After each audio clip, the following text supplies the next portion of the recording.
feel the warm blood running down the side of my face. I have never felt that kind of pain before in my life. There's pressure crushing my lower back. It's everyone's worst nightmare, being eaten alive by a wild animal. In this episode, 3 remarkable stories from the water's edge. What's it like when you become human prey?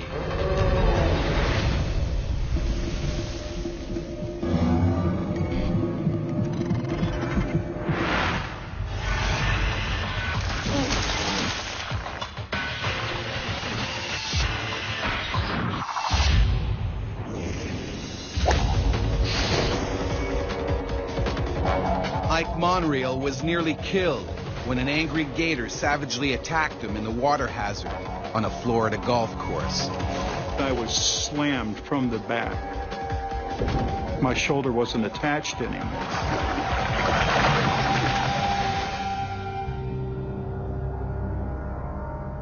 The Tampa Palms Golf and Country Club, Florida. The kind of place people come to kick back and enjoy the high life. But its ponds and lakes are also home to creatures that have barely changed since the dinosaurs.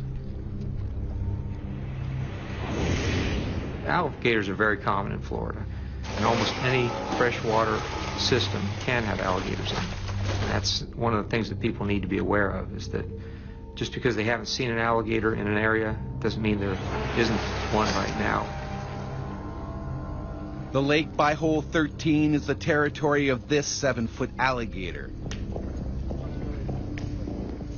He's always hungry, and he's not too picky. As long as they can catch it and eat it, almost anything is potential prey. And they'll take things as big as deer occasionally. Golfers on this course are always in striking distance of gators, but no one has been attacked yet.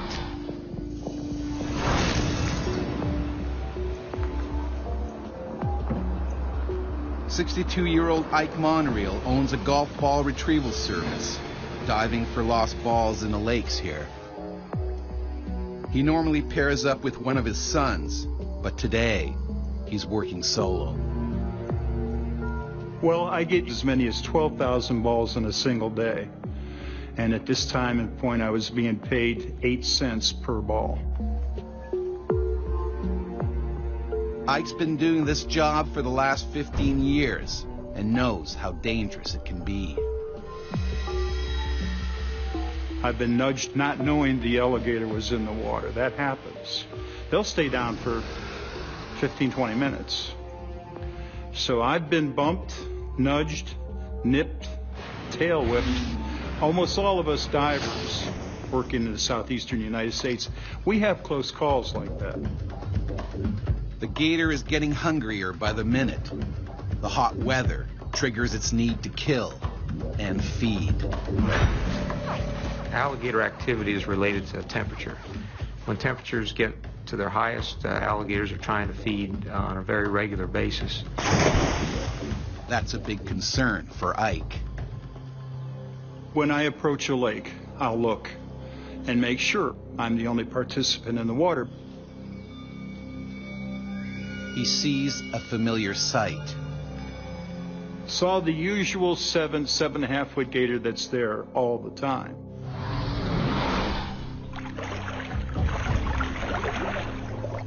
Ike keeps a close eye on the reptile. Females occasionally do attack humans, but it's not as common as males. Males get a lot bigger than females. The coast seems clear, but Ike has yet to notice that another gator is also in the pond. And this one is a gigantic 400-pound male.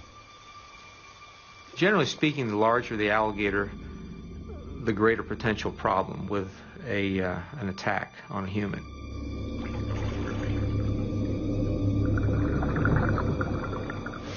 Ike gets on with his job. The limited visibility means he can't see the 10-foot gator coming straight at him.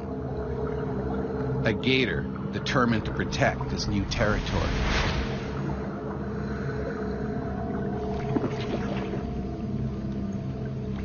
I was just about ready to come out of the water. I had enough air left.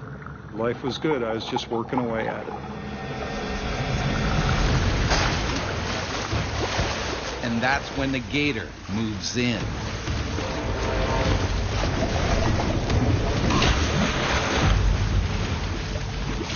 All of a sudden something clicked at the alligator and it says, I'm going to go ahead and give this a try. Searing pain shoots through Ike. The horrific force, the slamming effect, the excruciating pain, and I knew it was going to be life or death. Like a sledgehammer, the gator's jaws slammed down on his shoulder with 2,000 pounds of pressure. Teeth are very sharp and they can lacerate and tear, but they don't actually sever like a shark's teeth will do.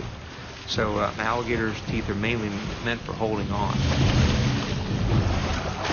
The pain, in all honesty, on a scale of 1 to 10 was an 11. I have never felt that kind of pain before in my life. If the prey item's too big to swallow whole, they'll try and spin off pieces. Ike sees his left shoulder disappear into the gator's jaws. One quick spin, and his arm could be ripped right off. I couldn't bring my arm back to me, so I thought I had already lost my arm.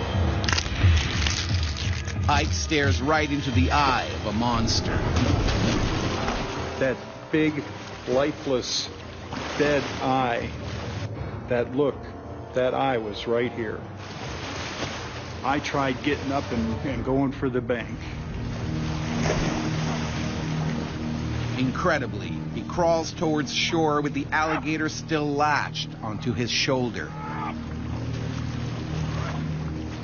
Seeing two golfers nearby, he desperately tries to get their attention.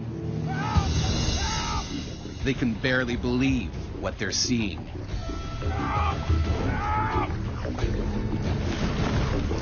Ike is fighting for his life.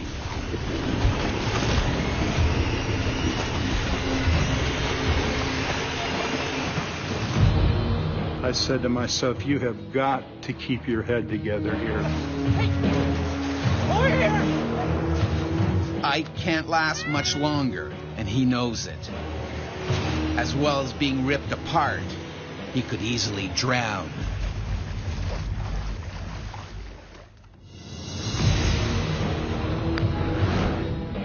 Retrieving golf balls in a pond at a country club in Tampa, Florida, Ike Monreal has been attacked by a vicious 400-pound gator.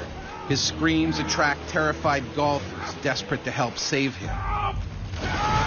The shore is only a few more feet away. Rescue is within grasp. And then Ike's gone.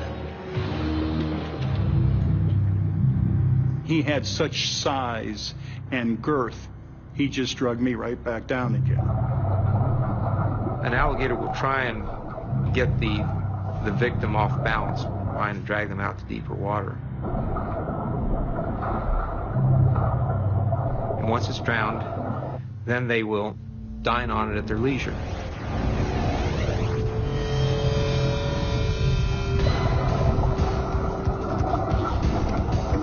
Ike struggles. He needs to make sure that he keeps his oxygen supply. Without it, he will die in minutes. I said to myself, you pass out, the regulator falls out of your mouth, and you're going to die here. That's when I prayed to God. For Ike, it's now or never.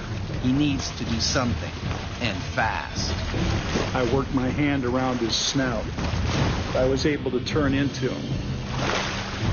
My shoulder is as far back into his jaw as it can go. Ike jams his thumb in the reptile's eye. The most vulnerable part of an alligator is probably its eyes. Everything else is pretty well protected. But the move barely phases the gator. An alligator might expect to have slight pressure to its eye if it grabs a large prey item. Ike could be seconds from dying. He reaches back with everything he's got.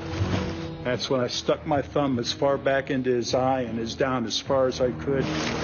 The move stuns the gator. But then when he went further in, this was something that was totally unexpected by the alligator. He just went ballistic. The bite got worse, and that's when he tried to roll me. They will grab a hold of an appendage and then spin in the water to try and get that appendage torn off. He's in so much pain, Ike can't keep his thumb in the gator's eye socket. I was thinking that it was, you know, the demise. The end was there.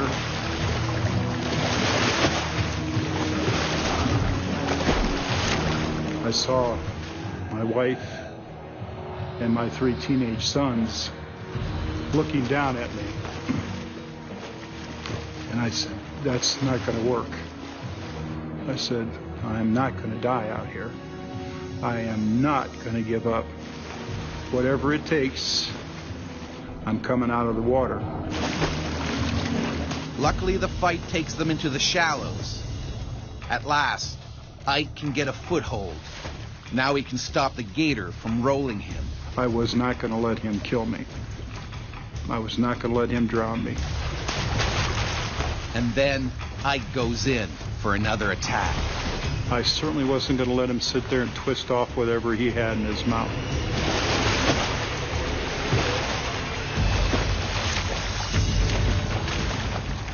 I took my thumb again, took a deep breath, and slammed it in his eye socket, and I swear I got halfway to his brain.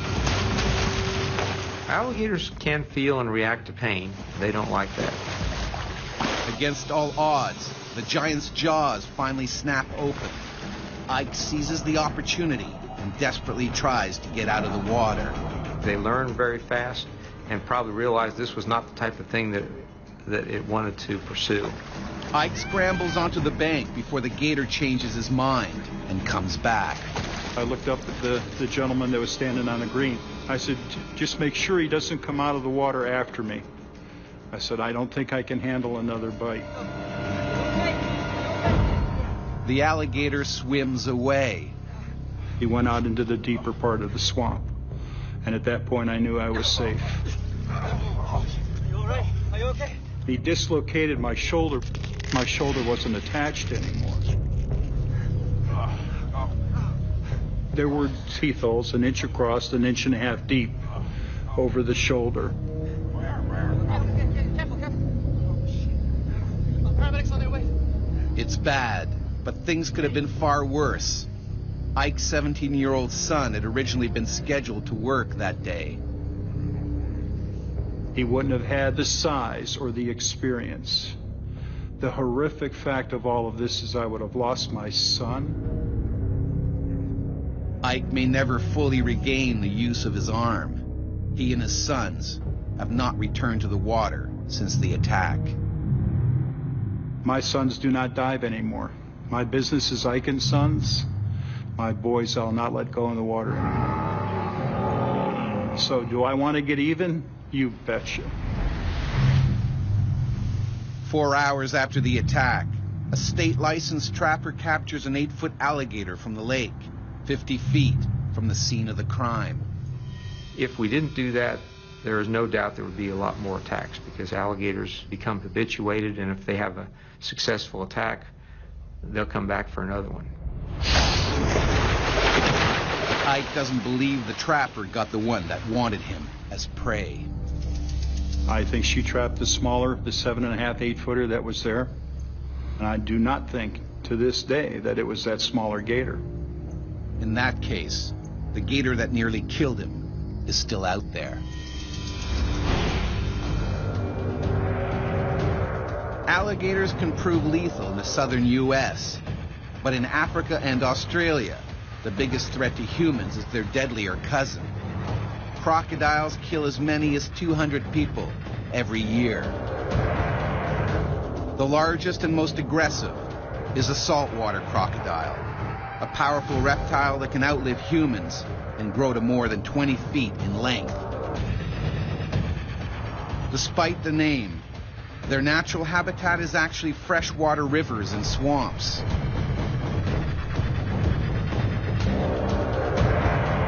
What makes them so deadly is their uncanny camouflage.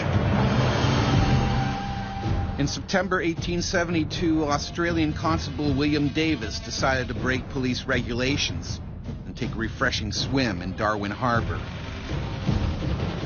Davis spotted a log floating some distance out and swam over to it. Suddenly, the log started swimming towards him, very quickly. Davis soon realized it was a saltwater crocodile that had left a river and headed into the harbor. But it was too late. As Davis started to swim away, the croc zeroed in, its jaws crashing down on his head. Constable William Davis became the first police fatality in Australia's Northern Territory. More than 100 years later, amateur diver Jeff Tanswell was also savaged by a saltwater croc. It turned a snorkeling trip into a bloody battle for his life. And he was screaming, "Don't let him eat me, just don't let him eat me." Come on, grab my hand. Northern Australia.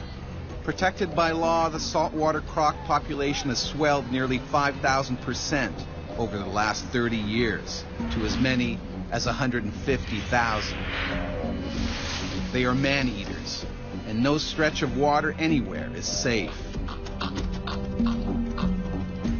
On a tidal river, this 12-footer is looking for its next meal. Their diet consists usually of fish and crabs, crustaceans, small mammals, that kind of thing. But an 18-foot crocodile can drag down a buffalo if it really wants to. Although he normally hunts in rivers, today he heads out into the open sea. People have seen saltwater crocodiles swimming past oil rigs and past boats just in the middle of the ocean. And so what's this crocodile doing? It's just swimming from one point to another.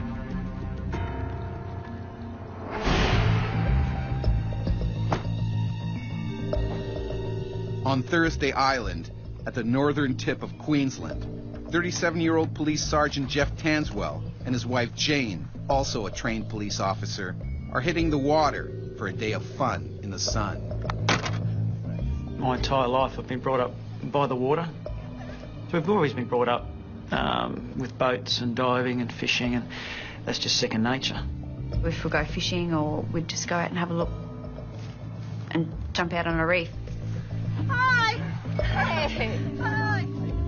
Today they plan on doing some spearfishing with their friends Amanda and Dave. They head towards the remote Adolphus Islands, an hour away. We hadn't been there before, so this was going to be another opportunity for us to explore. The ocean around here is dangerous. We're a bit, I guess, aware of the possibility of sharks being in the water.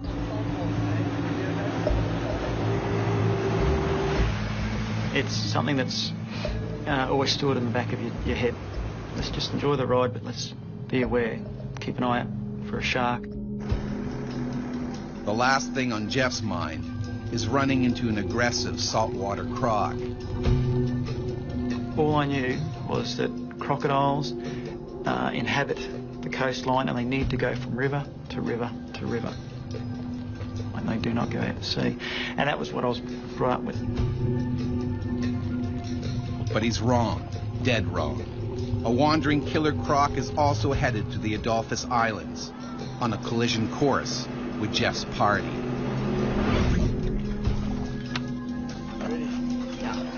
They pull into a coral reef and scout for any signs of predators. We were were making sure that there was no sharks or anything in the water that was dangerous, but we didn't see any sharks. If there's going to be a shark, he's going to be patrolling the deep water. So I'm not going to go there. I'm going to take the safer option, and I'm going to go in closer to the coast.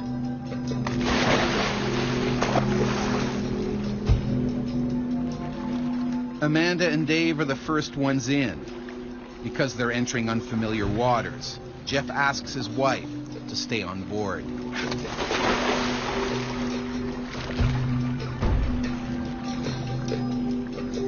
You have to leave someone on the boat just for safety. If you catch a fish, if it bleeds, you don't want to have fish blood in the water. Could attract sharks, so if they catch a fish or crayfish or something, they just hold it up and I start the boat, go over.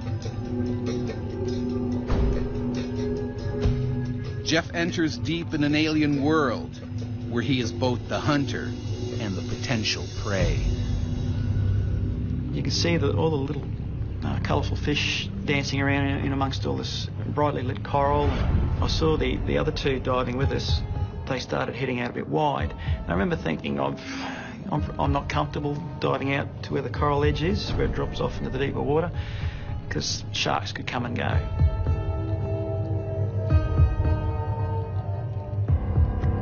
But sharks are not the problem. The hungry 12-foot saltwater croc is closing in. I remember a little voice in the back of my head going, there could be other big things out here. The giant croc quietly stalks Jeff and his friends. It's breeding season, and like all crocs, he's more aggressive than usual. Jeff heads up for air.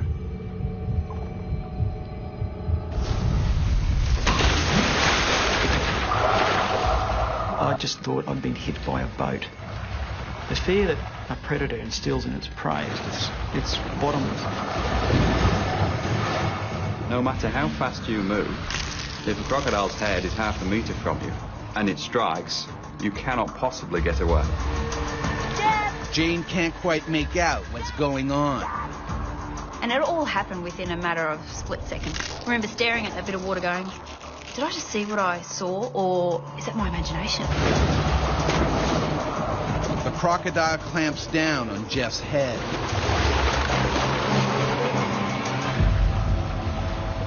And I've become aware of this pressure on my head, this crushing pressure on my head.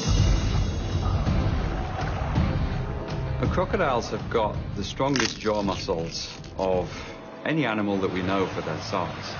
They've got about 66, sometimes 68 teeth in their jaws. They'll puncture through flesh, they'll go through shell, and they'll even go into bone. Jeff is dragged down with his head ripped open. He's bleeding heavily and running out of air.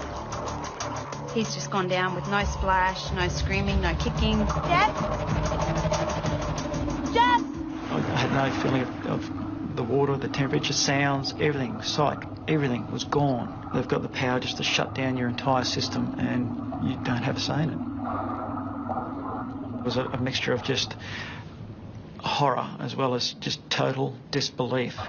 You're on a remote tropical coral island. You're not looking for a crocodile.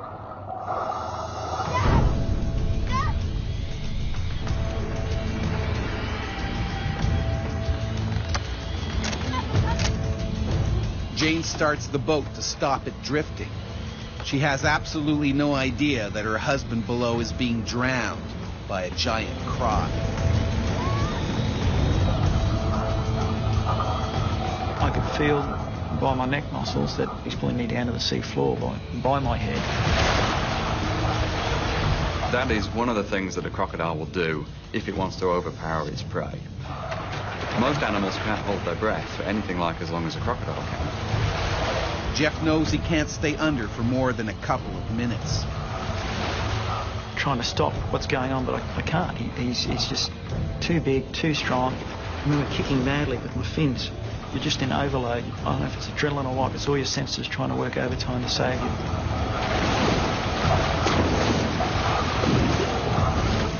And then, a miracle. I remember seeing the jaws release and the sudden burst of light, and I just shot to the surface. I saw his head come up and him blow the water out of his snorkel. Jeff has no idea where the croc is and when it might bite again.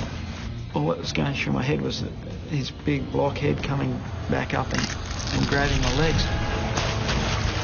And then just behind his head, I thought I saw something moving. The killer croc surfaces inches away, closing in on his prey. I could feel the warm blood running down the side of my face. He's got the teeth, he's got the scales, he's got the claws, he's got everything. You have nothing.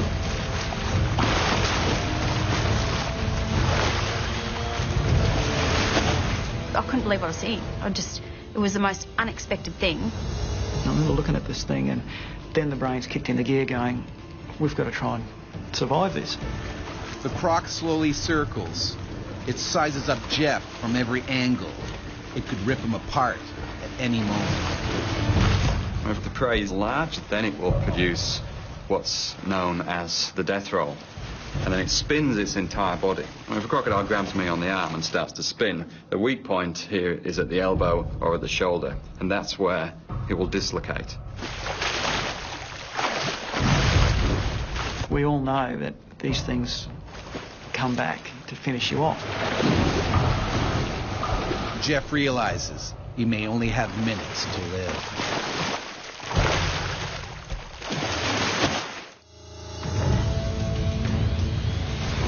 Police Sergeant Jeff Tanswell has been brutally attacked by a saltwater crocodile in Queensland, Australia. And now his wife, Jane, also a trained officer, is desperate to save him before the croc finishes him off. Straight away, you just think, this is it. Someone's going to die here. I just had to try and get him out of the water. Jeff's frantic movements are only making matters worse. He needs to get back to the boat before the reptile returns for more.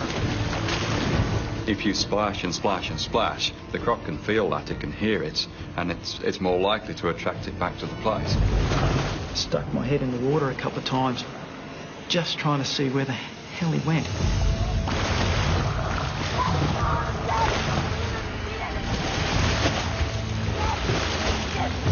Next minute, I had the boat beside him and I was helping him in the boat from the left-hand side of the boat.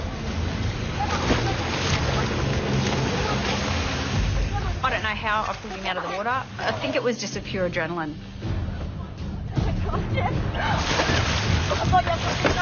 You're okay. Open your eyes. Open your eyes. Look at me. Look at me. Look at me. I'm right here, okay? Concerned about their friends, Jane swings the boat around to the other side of the bay and finds Amanda and Dave unharmed. But the monster croc is still somewhere below. Everyone may be safely in the boat, but Jeff's wounds are serious. I got a puncture hole in my left cheek. I got a laceration on my left temple. The left ear was torn. And I got lacerations behind both my ears where the teeth went in, and scratches on my back where his claws went in. It's essential Jeff gets to the hospital as quickly as possible, but they are a good hour away from the coast. He could have a brain injury. He could have some sort of compression on his brain. He could have a stroke. He could also be infected by the croc. Its teeth are covered in mud, covered in bacteria. It's a breeding ground for bacteria. If that crocodile then bites you, it drives those bacteria deep into your flesh, and it can cause a much bigger problem than the bite itself. Crocs kill as many as 200 people a year. And right now, Jeff looks like he might join that gruesome club. We got to the hospital and went straight into the emergency room. I had all my wounds scraped and washed out, which was quite painful. And then they microsurgery my ear and stitched everything back together. He owes his life to Jane's quick rescue and pure luck. Certainly, if it wanted to kill him, it would have.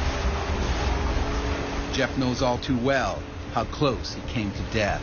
And there is nothing as terrifying as realising that this thing is going to come along and eat you, and you can't do a thing about it. No further attacks were reported in the Adolphus Island region that summer. Most likely, the saltwater crocodile returned to the coast and headed upriver.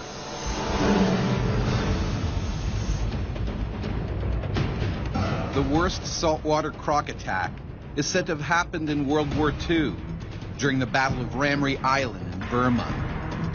Surrounded by British troops, a group of Japanese soldiers desperately tried to escape through mangrove swamps infested with saltwater crocs.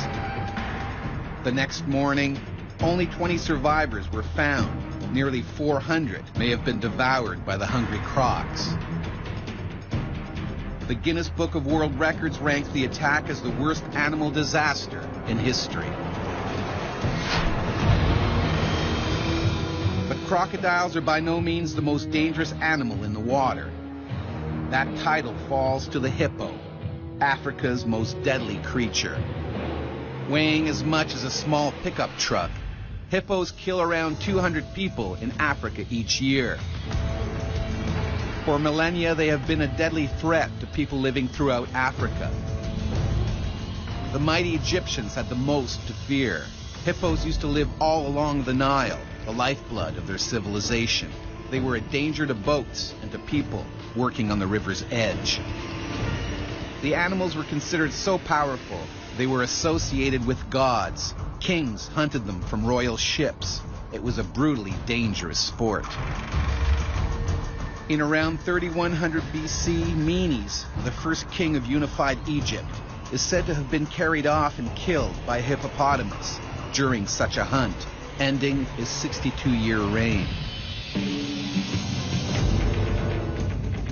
More than 5,000 years later, while leading a river safari in Zimbabwe, guide Paul Templar also found out just how brutal a hippo attack can be. I had tusks going through me every which way but loose. There was a lot of blood in the water. You could see he'd been quite badly bitten.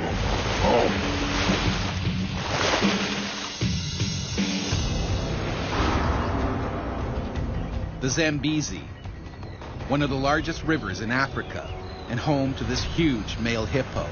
The lone bull is particularly aggressive. It probably recently lost a fight with another male and was thrown out of its pod or herd.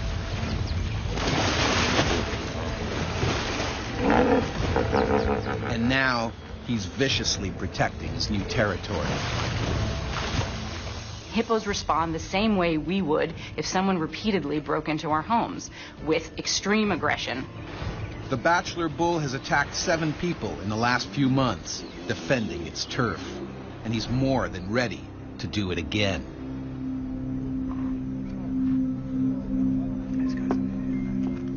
Zimbabwe River guide Paul Templar is enjoying a quiet afternoon off when he's unexpectedly asked for a special favor. Hey, good. That's how you doing. That's cool. Okay. Hey guys, I got plans. We're going to Sunset Cruise. I was sitting in the pub when the folks came in and said, hey, we need a guide. So now I had a tough choice to make. Do I spend the rest of my day sitting in the pub, or do I go and lead the canoe safari? No, today. Let's go. I went and led the canoe safari. It's a decision he would soon regret. Good afternoon, guys. My name's Paul. We are the crew responsible for taking you down this Zambezi River this afternoon. It's going to be a fantastic Paul is joined by 3 other guides: Ben, Evans, and his close friend, Mike McNamara. It's a trip they've done lots of times before. The trip itself is what we call a wine route. It's one of the trips where the guests don't actually paddle themselves. And the idea is that they just relax and watch the sun go down. It's a sunset trip. It lasts about an hour and a half.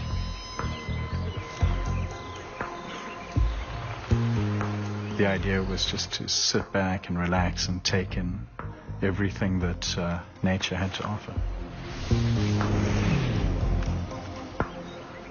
Paul is on the lookout for the rogue hippo that has attacked 7 others over the last few months.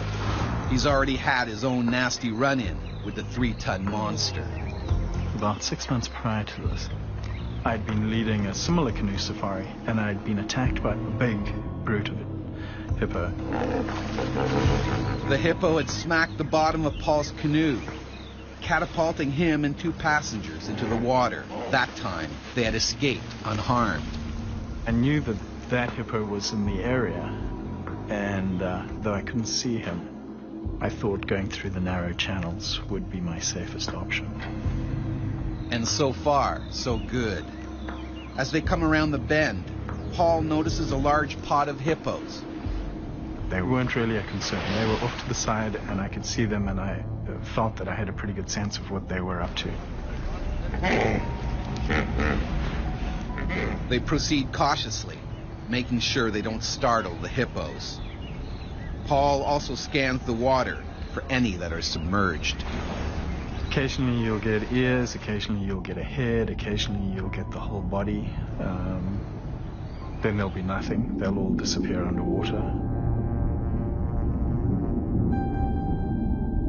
You watch the water's moving differently if there's a couple of ton hippo moving around beneath it. All seems to be going well. They safely get past the pod into faster moving water. And then I turned just in time to see Evans flying through the air. Likely it's the same rogue hippo. From underwater, he surfaced like a giant torpedo and knocked Evans clear out of the boat. Paul watches in horror as the current drags Evans away. Evans went under and then popped up again.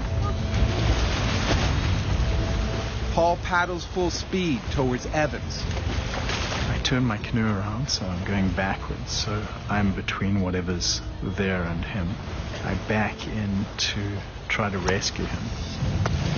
Paul reached for him with a paddle, shouting to him to grab the paddle so that he could pull him out. I'm probably 4 or 5 feet away from him when I see this bow wave cruising in towards me. And it was at that point where the hippo just erupted next to Paul. While he's trying to help his friend, the hippo turns on Paul and attacks. Just all hell broke loose. The hippo just closed its jaws on his upper torso and pulled him off the boat. The hippo tries to swallow Paul whole.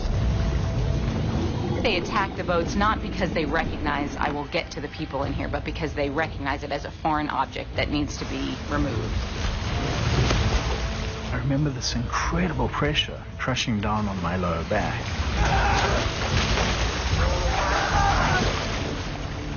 Hippos are not interested in eating the people that get attacked. It's an aggressive reflex of, if I encounter something with my jaw, I will crush it. So the crushing comes from the hydraulic press that is their jaw, somewhere on the order of maybe 1,800 pounds.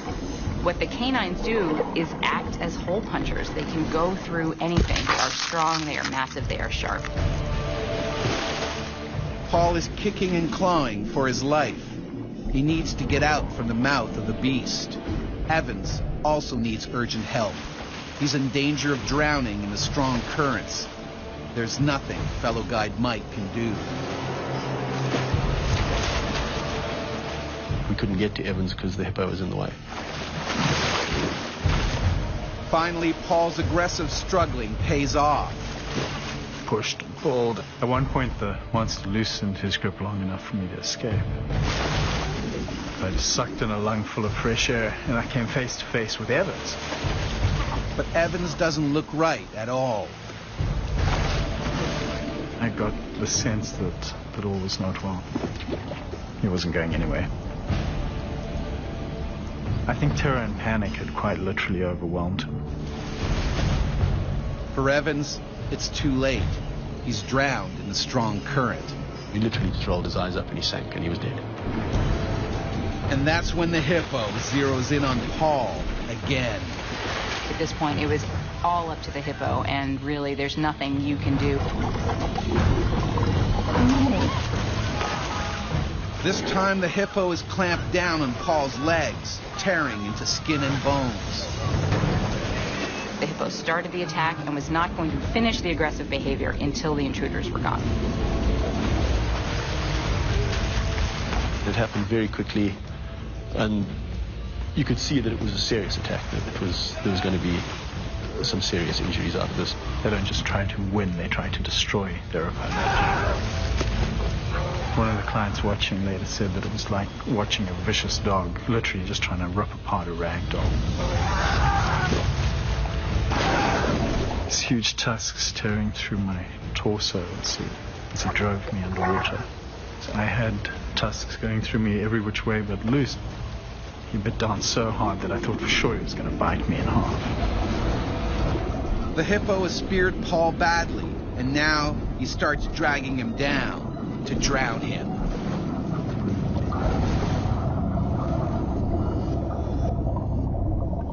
I remember lying on the bottom of the river and looking up. I remember I could see the different hues of green and yellow and the sunlight shining on the water surface. And I thought to myself, I wonder who can hold their breath the longest. Paul is close to death. Most humans can't go without breathing for much more than a minute, while the hippo can stay under 5 times longer. Fighting for territory is just second nature to hippos, and fighting to the death is second nature. They don't hold back at all. I watched my blood mingle with the water, and I just wondered which would happen first, if I'd bleed to death or if I'd drown.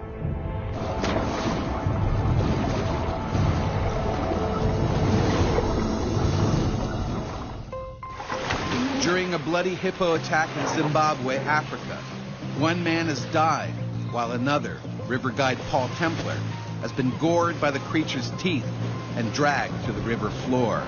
And now, Paul is also drowning. All anyone can do is look on helplessly. The amount of blood that was in the water showed that Paul had been bitten very badly. There's no sign anywhere of Paul. There's no way he could have survived the second attack. I didn't think I'd see him again. And then Paul popped up. But then the hippo spat me out again, giving me another chance to escape. Barely alive, Paul is bleeding badly. Mike guns forward on his kayak to save him. He knows there's not a second to lose. I was just shouting to him to grab the front of the kayak.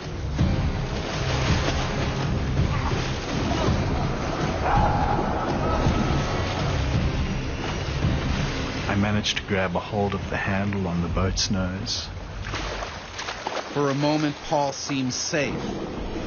But the hippo comes back for more. It tries to chomp down on Paul's dangling legs. Any second, they'll be dragged down again. He was hitting and thrashing, and it was not good. I knew I didn't have much left in me. He can barely hold on. One arm is shredded. Both shoulders are punctured with bites. But astoundingly, the hippo backs off. They're very unlikely to actually come into shallower water to follow an attack. It's not what they do. To get to the shallows, Mike has to fight the current. Paul is losing his grip. I was bleeding profusely. I was getting weaker. Paul hangs on. Mike paddles wildly. It's a race against time. I paddled to a point where there was a tuft of grass on a small rock sticking out of the river. The longer it lasted, the more it sapped my energy. Finally, they reach the shallows.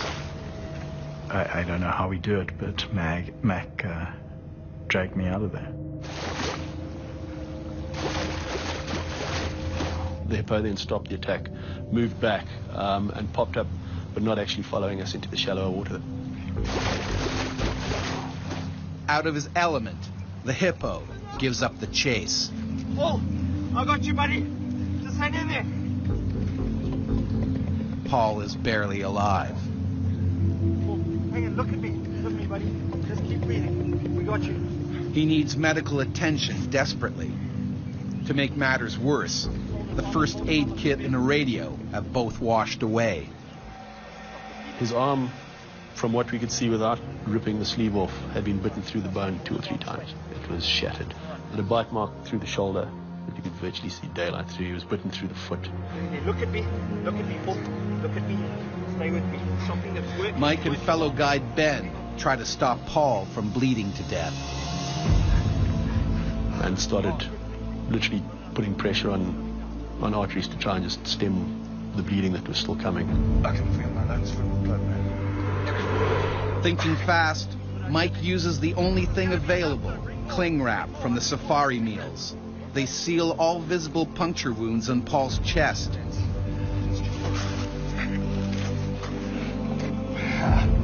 Mike and Ben lift Paul into a canoe. When I put him in the boat and sent him off, I thought he was going to die. Hold on. He definitely didn't look as though with those injuries he could survive.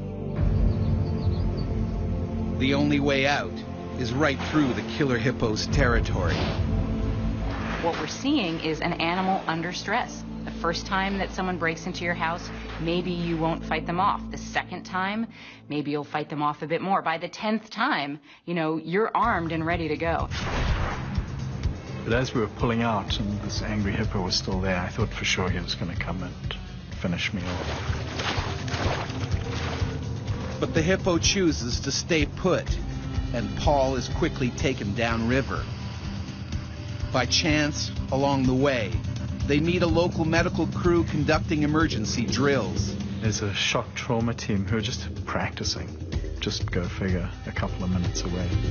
They take Paul on an 8-hour drive to the hospital, where he learns that his arm is beyond repair.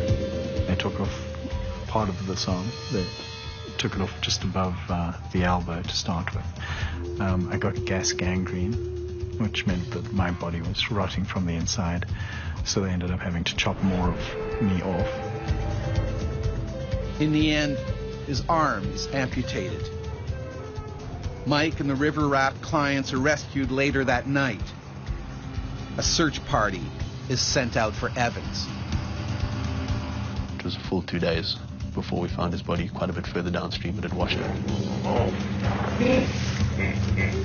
The rogue hippo is never found.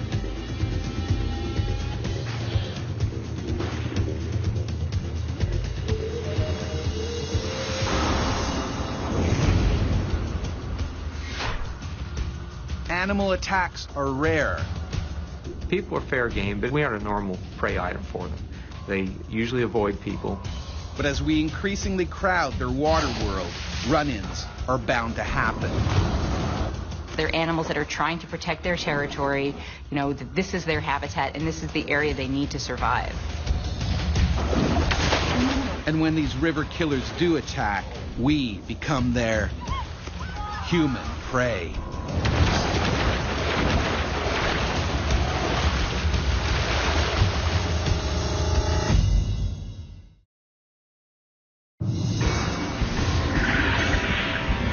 The shark was looking at me like face to face. It's the scariest sight I've ever seen. He actually latched his mouth onto my right arm and just threw me around on the bottom of the Gulf like I was a rag doll. And a picture that stays with me is of this great big head coming up towards me. The fear of dying was unbelievable. It's everyone's worst nightmare, being eaten alive by a wild animal. In this episode, 3 remarkable stories of people savagely attacked by the ocean's most powerful predator. What's it like when you become human prey?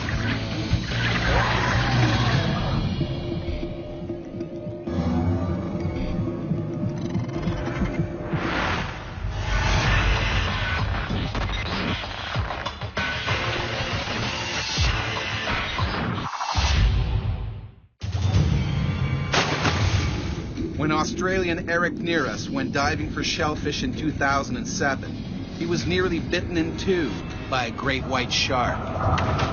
Everything went black. I started to get shaken horizontally. I was getting eaten alive.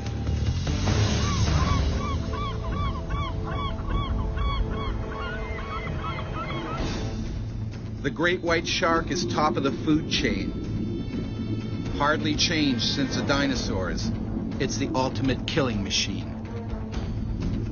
This full-grown shark is now targeting Cape Howe on the south coast of Australia.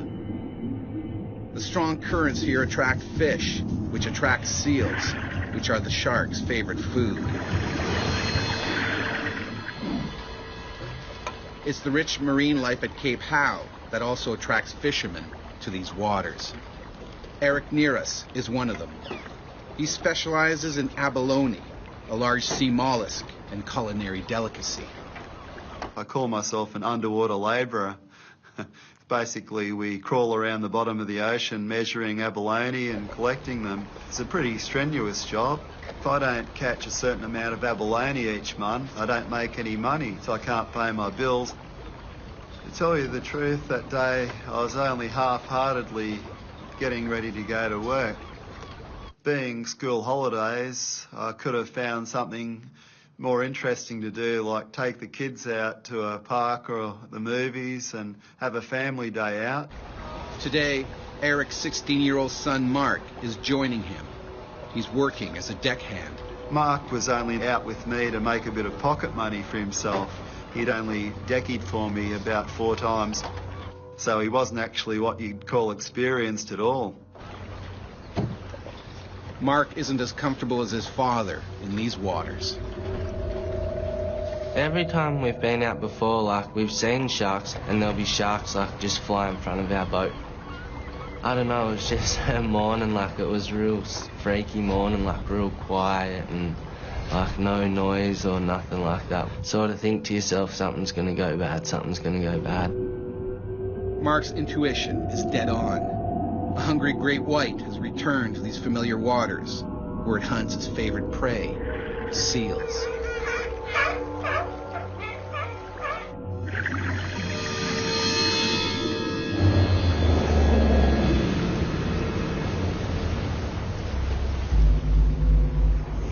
In the water, Eric breathes through a long hose that feeds him oxygen from onboard tanks. He also wears special clothing. I wore a lead-lined weight vest. It has about 7mm thick lead plate sewed inside it, and it fully covers your back and most of your chest, and that keeps you on the bottoms. Although shark attacks are extremely rare, Eric knows it's a hazard that goes with the job. When you're a diver and you're in, their domain, you've always got that inkling in the back of your mind. I wonder if a shark will show up.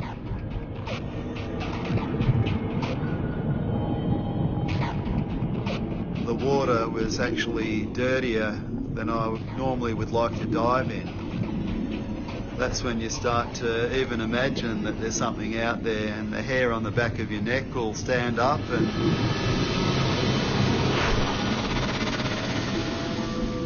a seal or a school of large fish go past you, and all of a sudden you'll start to think, okay, I wonder if there's something chasing them. Surprise is the great white's best tactic. Stealthily, the hungry animal closes in on its next meal.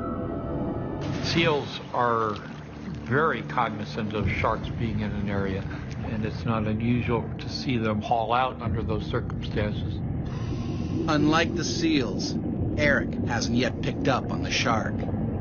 I sort of wound my way around the boulders and the kelp and just sort of hugged the bottom, and after an hour I filled up my first bag, and I sent that bag up to Mark.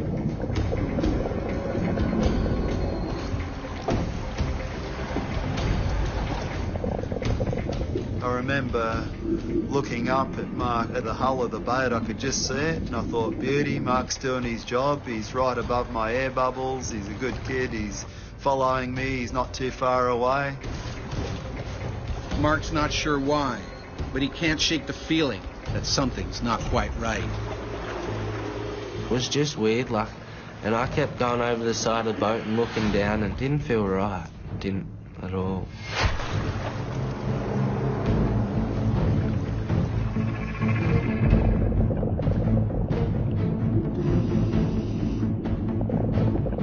I was getting into cruise mode. You sort of get into daydream mode where you just work and forget about everything else. It's so peaceful too. You can only hear the hum of your air regulator.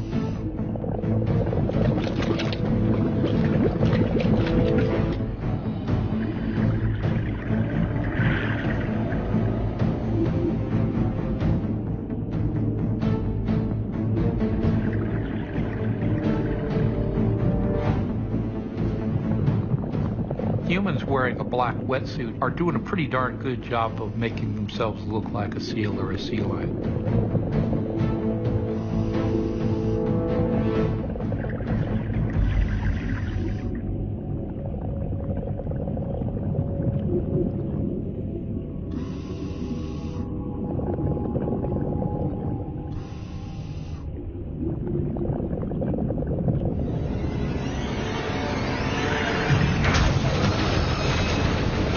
One second it was daylight, the next second everything went black, and a really nasty vice-like pressure crushing my chest and upper back, and I wasn't really sure what had actually happened to me.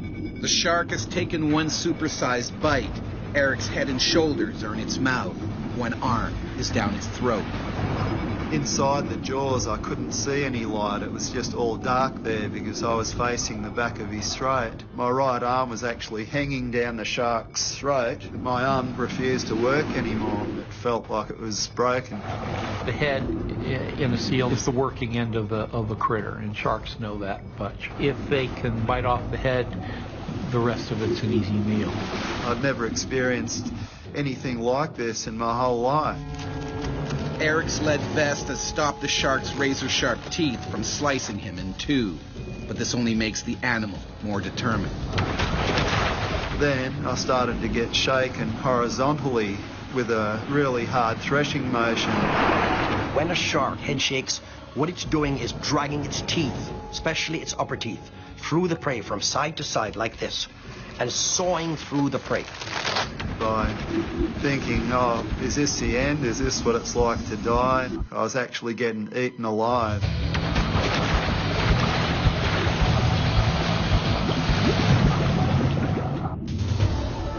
A great white shark has half-swallowed abalone fisherman Eric near us.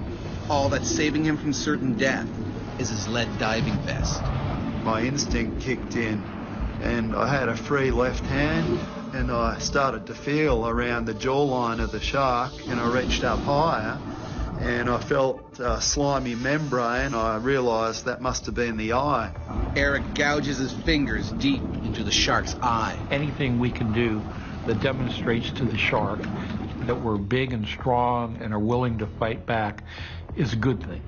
Surprised by the counterattack, the shark begins to loosen its hold. And I started to wriggle out backwards a bit, and I wasn't sure if I was going to get out or not. And just as I thought I was going to be free, the bottom jaw closed, and I felt these teeth going into the back of my head, into my skull. I twisted as hard as I could again, trying to gouge the eye, and the shark reacted again. The animal at that point reacted by letting go as a matter of defense for its own self.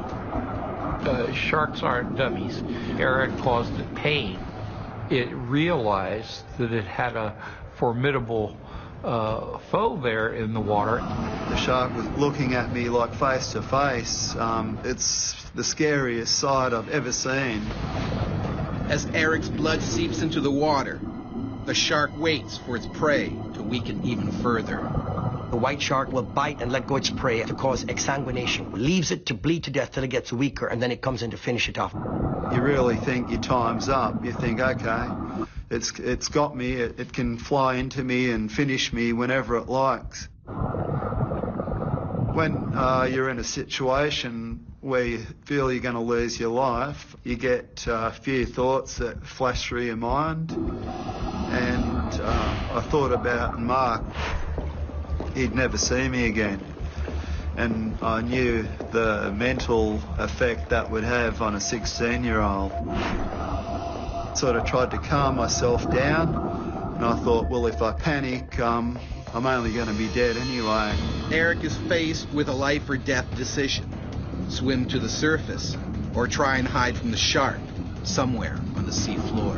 The water was going a dirty brown colour around me from blood loss. Blood attracts sharks, and that's when I made the decision that I was going to go to the surface, and as the shark slowly circled me, I spread my legs and arms out a bit so it could see that I wasn't the seal. I was something, different to what it normally would eat. Eric heads for the surface. It's a gamble that could cost him his life. If the animal reacts to the sudden movement, Eric's finished.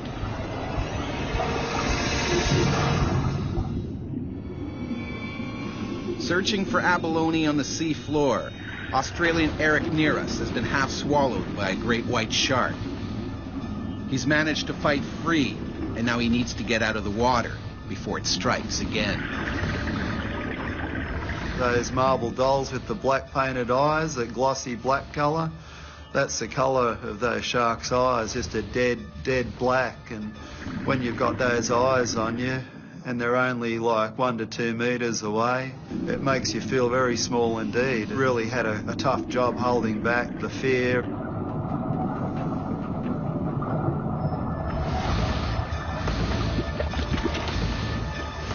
Eric breaks the surface, but the 15-foot monster is still circling below.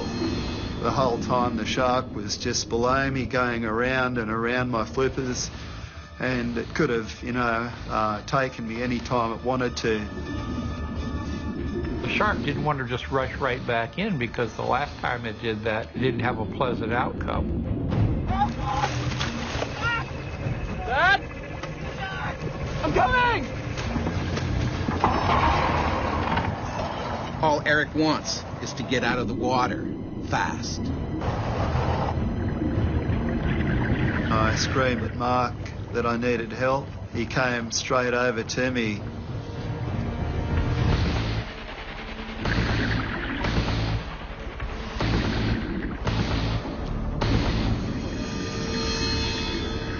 Eric makes it out alive, but his wounds are horrific.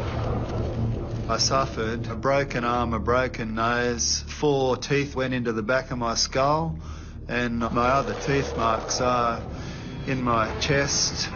So thank God for that lead vest, or I wouldn't be here now. Eric tried to return to abalone fishing, but fear kept him out of the water. Now he works on dry land as a security officer. I can't even say how much it hurt still to this day, the knowing that I could have lost the best thing in my life, and I just don't know how to say it. There's no words that can literally say it. When you've had a narrow escape and you sort of feel you've been given a second chance, it makes a great deal of difference to your life, and all of a sudden you start to appreciate things that you didn't even think about before. We're pretty good mates, young Mark and myself.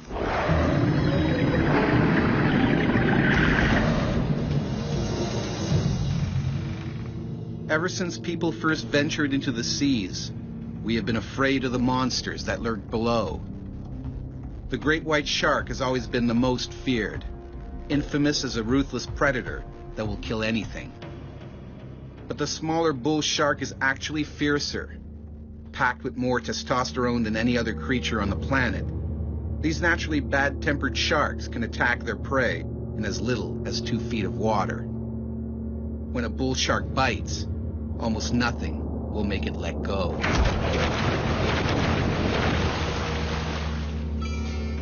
In the summer of 1916, a horrifying series of shark attacks shocked holidaymakers in New Jersey. Originally blamed on the great white, these attacks were in part the inspiration for the novel Jaws. But many experts now think the villains were really bull sharks. The first victim that summer of 1916 was Charles Epting Vansant. He started shouting for help, but people assumed he was calling to a nearby dog. When a lifeguard finally reached him, his left thigh was stripped of flesh. Vansant bled to death before reaching the hospital. The Coast Guard was sure this was a freak accident, so beaches remained open. A fatal decision.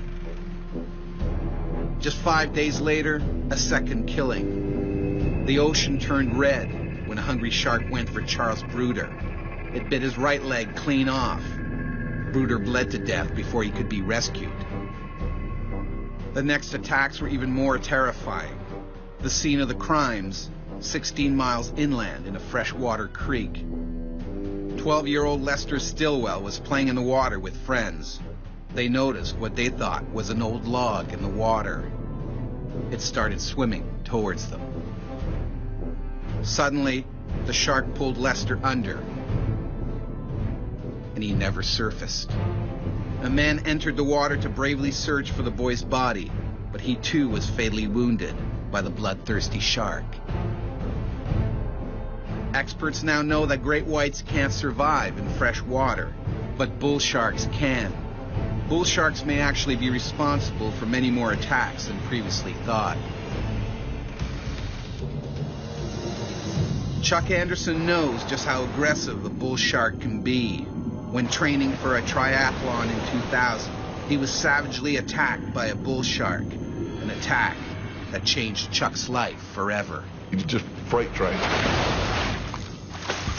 And even though I hadn't seen it, I knew exactly what it was. The Gulf of Mexico is famous for crystal blue waters and white sandy beaches.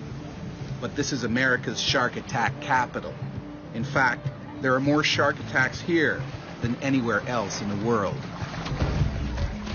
Almost anyone that's been in the water have been close to a shark at some time. The sharks see the humans. Humans don't always see the shark. And public enemy number one is the ferocious bull shark. It will target almost anything that moves, even humans. Bull sharks mean business. When they attack, they truly are going after a human. And what they start, they mean to finish. Bull sharks are persistent, and I think for that reason, I would be a lot more concerned about a bull shark than a white shark. It's early morning, and this bull shark is already on the hunt. It patrols the shoreline because it knows sooner or later something tasty will swim by.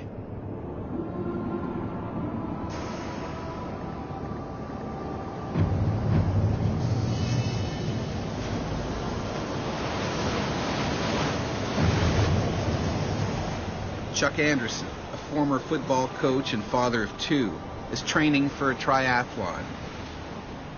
Today, he intends to train in the ocean. He is joined by a friend, Richard Watley, and four-time Hawaiian Ironman champion, Karen Forfer.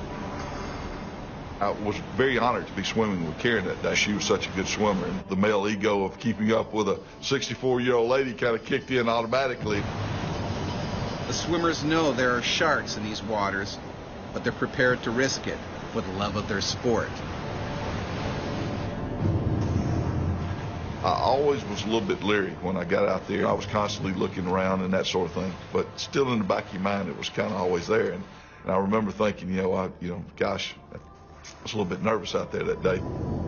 Picking up on the erratic movement in the water, the bull shark moves in closer to investigate. Humans are not a natural part of the sea. As a result, we as humans are engaging in provocative acts simply because we splash so much, we make so much noise, we do so many other things that are attractive to sharks. Chuck's friend swims alone in a deeper water where there is less of an undertow. Karen and Chuck, however, feel safer sticking together closer to the shoreline. A decision they will soon regret. After 5 minutes, Chuck finally gets into a groove. His mind is now focused on outswimming Karen. Then we got to a place that I knew were an old set of piling. Pier was built there and it blown down during Hurricane Frederick back in the late 70s. That's essentially an artificial reef. First, various invertebrates grow on the piling, then fish come to eat those invertebrates, then bigger fish come to eat those, and then sharks come to eat those. And so it's a natural area where, as a shark, one would go to find food. Unwittingly, The swimmers have now entered this shark's natural killing ground. Karen kind of went ahead of me. I'd like to say I was chivalrous and letting her go through the pilings, but actually she was kicking my rear end pretty good. The shark observes his potential meal as the swimmers make their way past the pilings.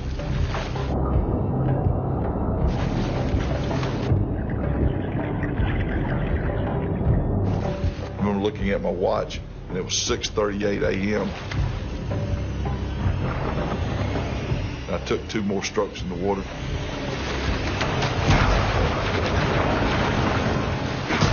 It nailed me.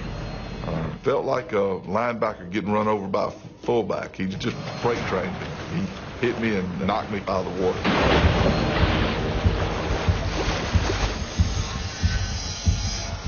A classic bump and bite attack. The shark was getting a feel for the size and the power of whatever it was going to bite. And even though I hadn't seen it, I knew exactly what it was. I felt like he knew that I was out there in his territory, and he wasn't very happy about it. My big fear was that there was more than one. There was a school of sharks, and that I was in real trouble.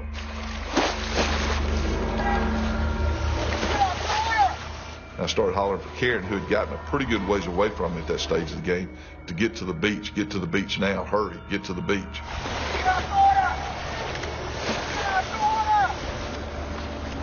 Karen races to shore, but Chuck is too far out. He's on his own.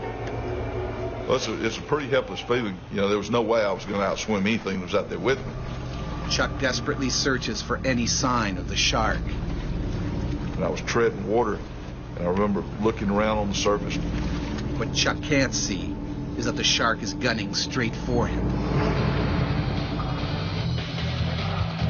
I've been a scuba diver before, and when you're down on the bottom, you can see around you.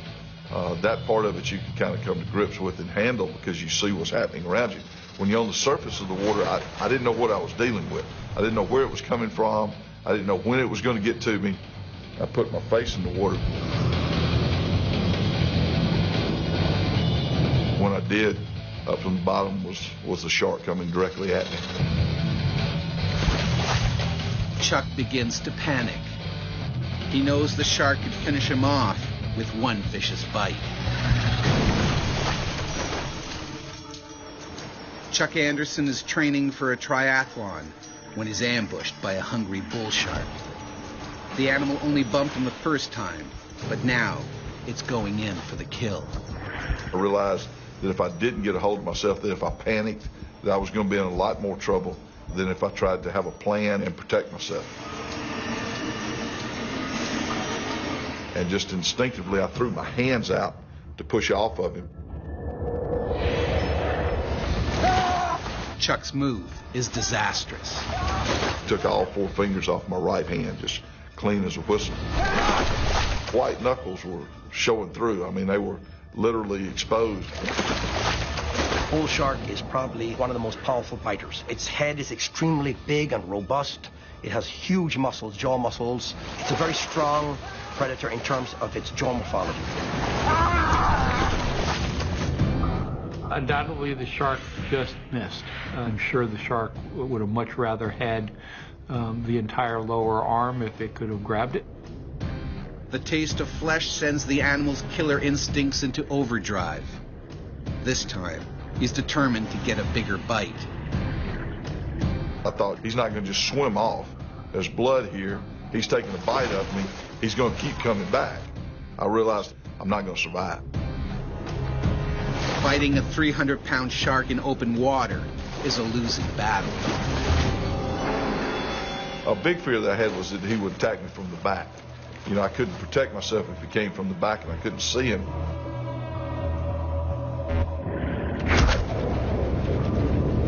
That's when he hit me. And I remember kind of losing a little bit of my breath. He hit me that hard. Bull sharks will hit the victim over and over again. And they'll actually single them out amongst a bunch of people. If there's multiple people in the water, sometimes they'll go through the people and hit the same victim over and over again. Chuck doesn't have time to react because the shark's fin is once again slicing through the water towards him.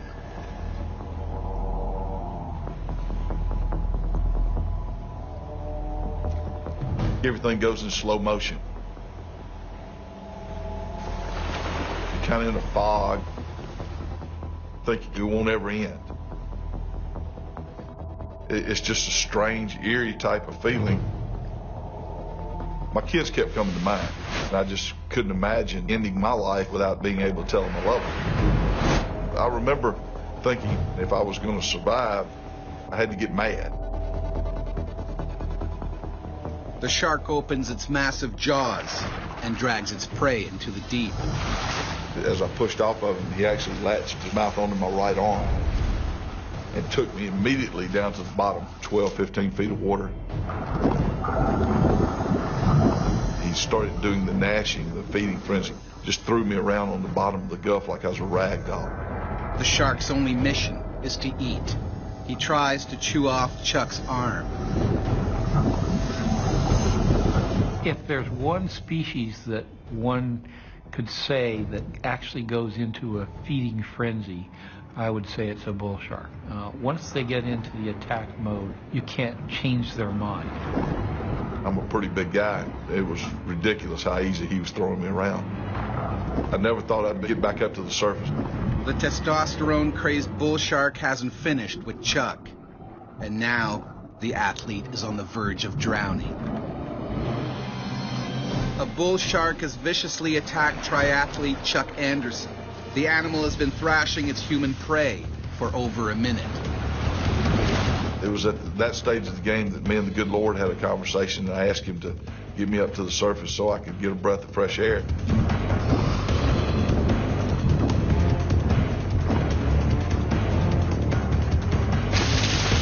And all of a sudden I felt my heels dragging on sand.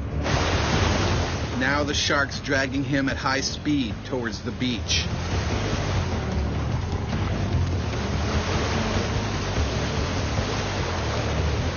In its determination to eat Chuck, incredibly, the shark drags him onto a sandbar. The swimmer seizes his only chance of survival. He couldn't move. I had my arm in his mouth. I was trying to hold my face away from his mouth so that he wouldn't snap at my face.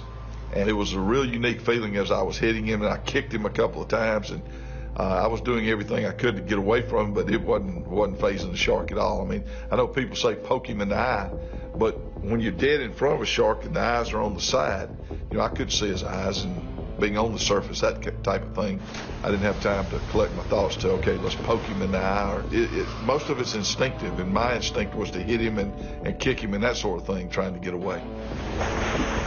I couldn't get my arm out of his mouth by pulling, so I worked it up and down twice and jerked real hard.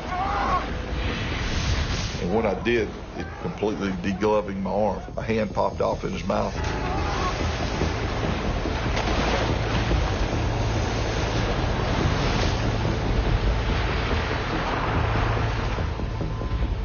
There really wasn't a sense of, oh my gosh, I've lost an arm. It was more of a sense of, oh my gosh, I survived. I'm very fortunate. I should be dead. The shark has lost the battle. It waits for the next wave and propels itself out to sea. Couldn't get a helicopter in to pick me up and take me to a trauma unit. And so I remember one paramedic turned to the other and said, man, if we don't get him to the hospital in the next few minutes, he's going to die. And I thought, whoa, time out, hang on. That's not an option here now. I thought I was fine. And the guy said, Coach, you're blue, you're losing blood, we can't stop the bleeding. If we don't hurry up and get you to a hospital, you're in real trouble. And I thought that was the first time that I really had time to think about the fact that I might die. And that was a real scary moment. Chuck is rushed to the hospital, where what remains of his arm is amputated at the elbow. I was halfway to the hospital before I ever really came to grips with the fact that, hey, you don't have a right arm anymore. And I promise you, it's not going to come back. Despite the tragedy, Chuck Anderson is determined not to let it ruin his life. Just 10 months after the attack, the father of two competes in an able-bodied triathlon and wins. My kids were on either side of me, and we crossed the finish line together. And, geez. And I was proud as his dad that I could show my kids, if you work hard enough, you can do whatever you want to do.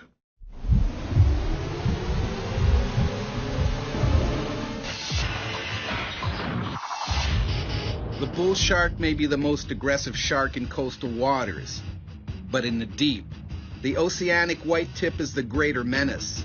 About 3/4 the size of a great white, this shark rarely encounters people.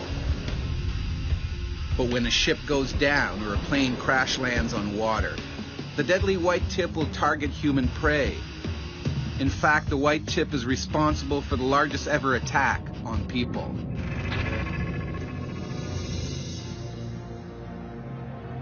Just after midnight on July 30th, 1945, the Japanese torpedoed the USS Indianapolis. The battleship had delivered the first atomic bomb and was on a new mission in the West Pacific when it was hit. Of the nearly 1,200 sailors aboard, 900 are thought to have made it into the water alive. Sharks were most likely drawn to the wreckage by the sound of screaming, splashing men. The white tips went into a feeding frenzy.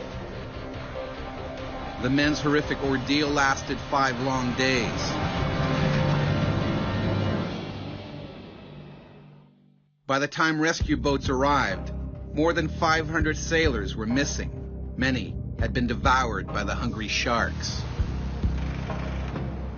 Although the bull shark and the oceanic white tip may be more aggressive, it's the great white that has entered popular folklore as the ultimate ocean-going serial killer.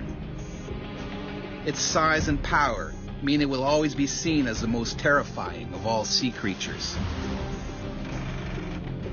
In 1830, Joseph Blaney was attacked by a great white while he was fishing off the coast of Boston.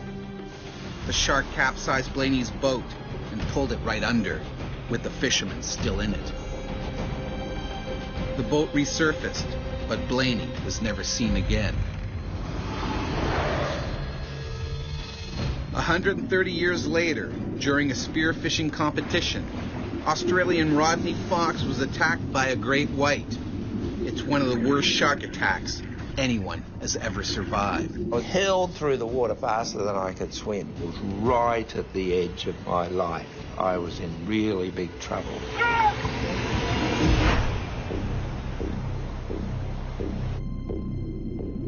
This great white shark is swimming the waters of South Australia, looking for food. He's around 20 feet long and 4,000 pounds. He is constantly on the hunt.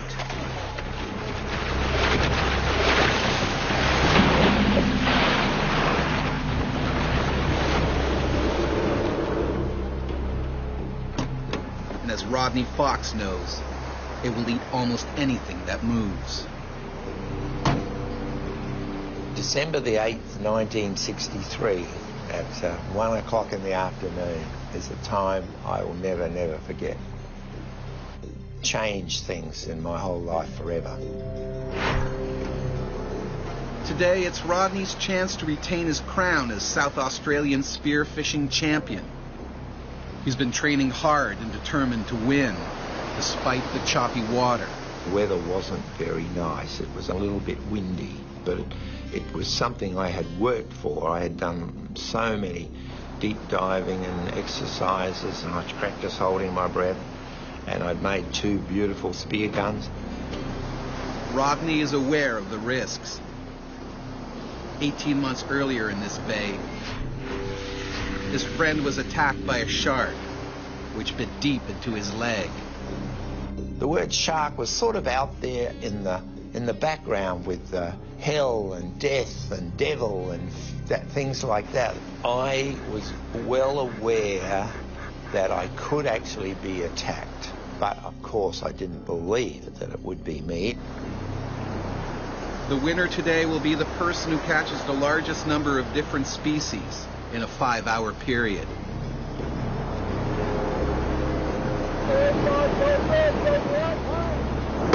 The gun went off and everybody raced towards the shore, and I knew that I had to work hard. You didn't get the fish on the surface, you had to be down there with them. You had to approach them in such a way where they didn't think you were an aggressive attacker, and then you would slowly bring the gun around and sneak up on them.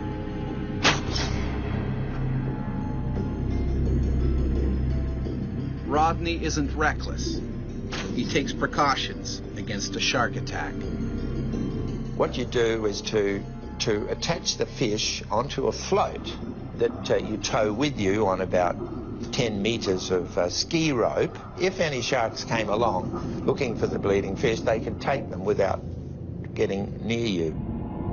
This great white shark may be miles from Aldinga Beach, but its powerful sense of smell soon picks up on the blood in the water. It stealthily makes its way towards Rodney's tempting catch. Because of their injuries, any speared fish is going to be releasing bodily fluids, blood and other things into the water. Shark, for instance, can smell a single drop of blood in an Olympic-sized swimming pool. That's pretty darn good. Blood from the fish that had been speared was slowly going out to sea. In the tide, it was putting an odour trail several kilometres down the coast.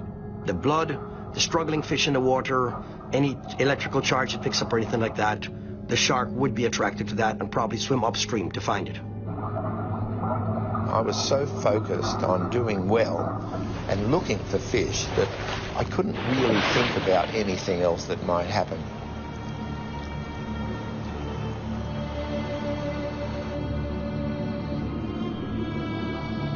I got a fairly large boarfish, which was really a prize fish and gave high points.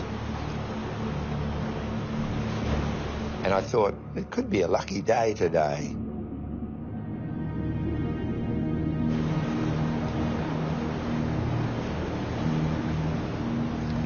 After almost 4 hours in the water, Rodney comes in to weigh his fish and assess his chance of winning. I found out that there was one fish that I really needed that would build up my points. And I cast my eyes over the area and thought, where would I find this particular species? And I thought, well out past the reef in very deep water,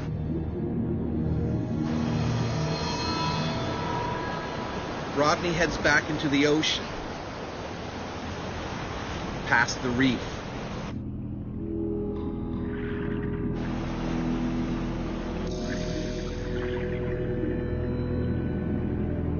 But venturing off on his own puts him on a deadly collision course with a natural-born killer.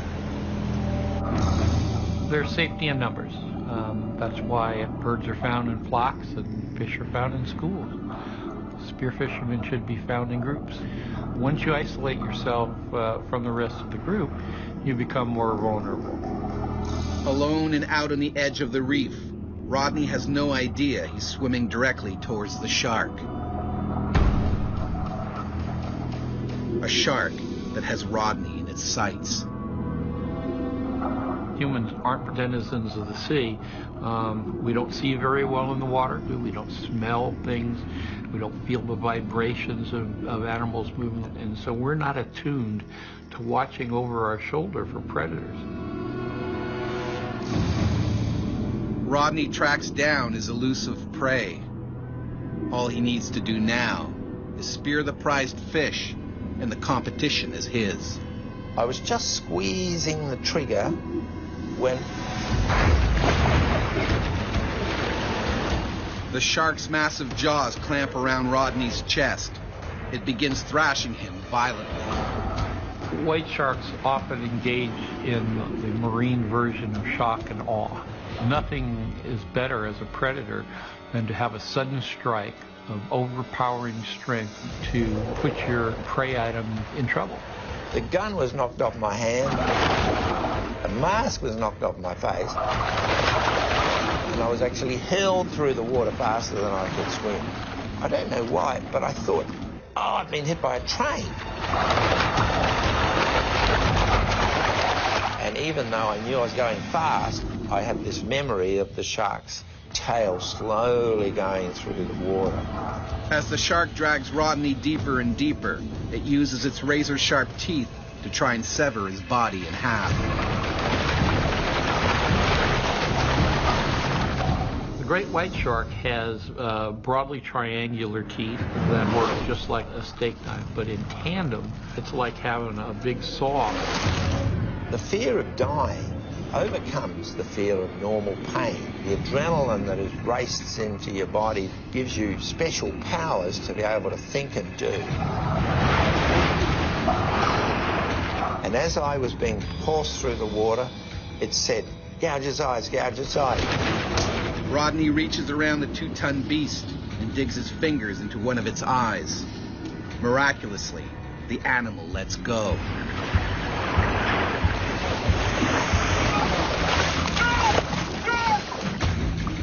But it has no intention of giving up on a spear fisherman.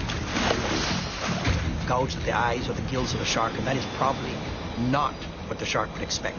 So the texture, the taste, the response, everything is not what they expected. The animal abandons the attack at that point, not quite sure what it is. Doesn't mean they won't come back.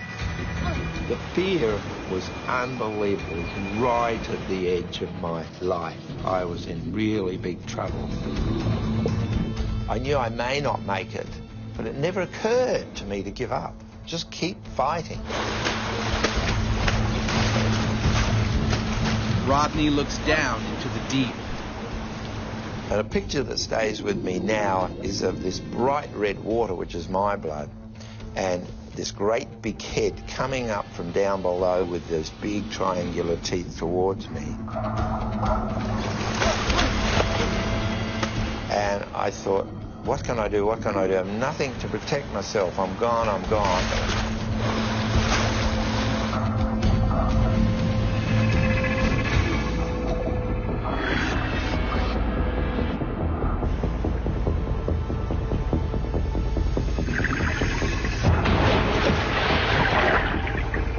The shark turned, and instead of going for me, swallowed the whole fish float with the fish.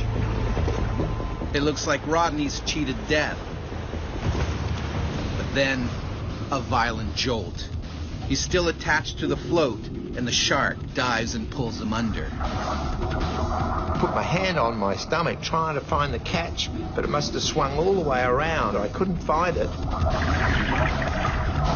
Rodney is quickly running out of oxygen. He can't hold his breath any longer. Those were the last few seconds that I was going to have of my whole life. In Australia, spearfishing champion Rodney Fox has been savaged by a great white shark. He's survived the first onslaught, but the shark has swallowed Rodney's fish float, and the float is still attached to Rodney. As I was being dragged down, down, down into the water, I was running out of air, and I thought, I'm gone, I'm gone. I can't hold on any longer. I'm going to have to breathe water and drown. With no hope, Rodney gives up the fight. The shark has won. Then, the line snaps. Instantly, I thought I have more chance. I've got life. I can make it to the surface.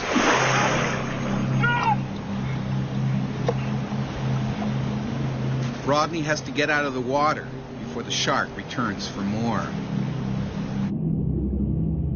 Unbelievably, a boat was coming over to find out what all the bright red water was.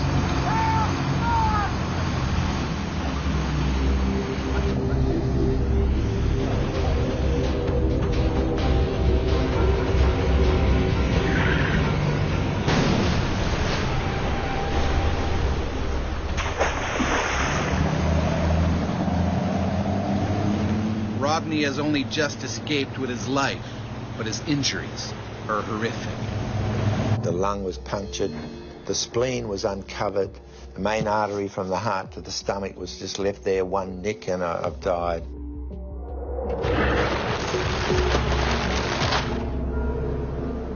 Rodney has cheated death, but before long, the champion spearfisherman returns to the water. Sharks came at all angles from me. The little glistenings of the water turned into sharks. And I remember saying to myself, if you don't control this, Rodney, you're going to be no good. And I had to shake my head and get rid of the sharks and turn them back into little glistening things again.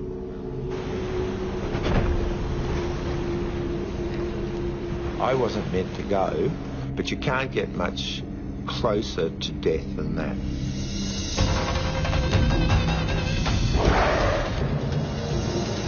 There are over 375 species of sharks swimming the world's oceans. But despite their fearsome reputation, only 4 target humans. Shark attacks are very rare. Fatalities, more so. But when a killer shark has us in its sights, it's the shark that rules the ocean. We're so used to controlling our world. We blast big holes in mountains to make roads. We put dams across the mightiest rivers. But one-on-one in the water, sharks still come out ahead. Sharks are nature's most determined predators. But sometimes, miraculously, their human prey survives. If you're subjected to a shark attack, you should fight like hell. There's no playing dead with a shark. You play dead with a shark, you will be dead.